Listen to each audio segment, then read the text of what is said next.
ఇప్పుడే జీ5 app download చేయండి. చూడండి మీ ఫేవరెట్ టీవీ షోస్ ఎప్పుడైనా ఎక్కడైనా. డాక్టర్ డాక్టర్ బేబీని తీసారా? మిత్ర నువ్వు ఎప్పుడొచ్చా? నీకేమన్నా పిచ్చా మనిషా? అబార్షన్ చేయించుకోవడం ఏంటి? సారీ మిత్ర, ఇదంతా నీకు తెలియకూడదు అనుకున్నాను. మిత్రకి ఎందుకు చెప్పారు అంకుల్?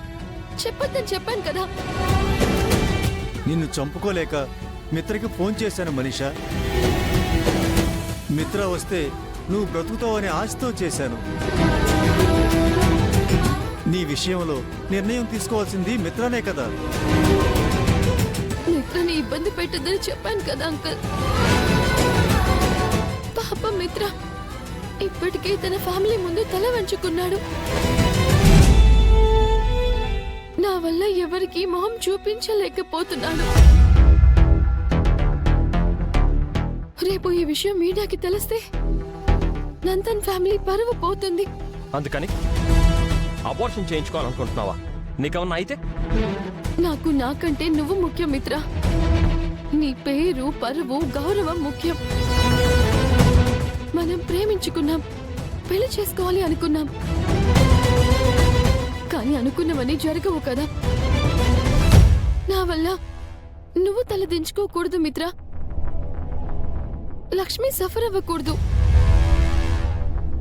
తను నాలాంటి ఆడపిల్లే కదా. నా వల్ల ఇన్ని సమస్యలు వచ్చినప్పుడు నేను తప్పుకుంటే మంచిది కదా. పిచ్చిగా మాట్లాడకు మనీషా.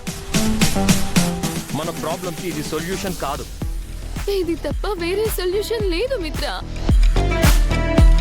నీ భార్యగా నీతో కలిసి బతకాలి అనుకున్నాను. అది కుదిరినప్పుడు నన్ను చనిపోనివ్వు. మళ్ళీ జన్మంటూ ఉంటే నీకోసం పుడతాను. మరో జన్మలో అయినా మనం కలిసి బతకొచ్చు. అమ్మా మనీషా, అమెరికాలో నీకు మంచి సంబంధం చూశాను. నీ ఫ్యూచర్ గొప్పగా ఉంటుందని ఆశపడ్డాను. చివరికి ఇలా ఇలా ముగిసిపోతుంది అనుకోలేదు. మీ అమ్మ అలా చనిపోయింది, నువ్వు ఇలా చనిపోదాం అనుకుంటున్నావా? సారీ అంకుల్, నాకు చనిపోవాలని లేదు. మిత్ర భారీగా బతకాలి అనుకున్నాను. మిత్ర ప్రతిరూపాన్ని నేను కని పెంచాలనుకున్నాను. అది కుదిరినప్పుడు నేను ప్రేమించిన, నా ప్రాణం అనుకున్న మిత్రకి నేనే ప్రాబ్లం అయినప్పుడు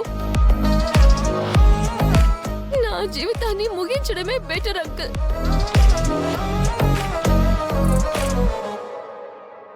డాక్టర్, నాకు వెంటనే అబార్షన్ చేయండి ప్లీజ్. నా ప్రాబ్లంకి ఇదే సొల్యూషన్. మనీషా, అబార్షన్ వద్దు. మన ప్రాబ్లంకి సొల్యూషన్ నేను చెప్తాను.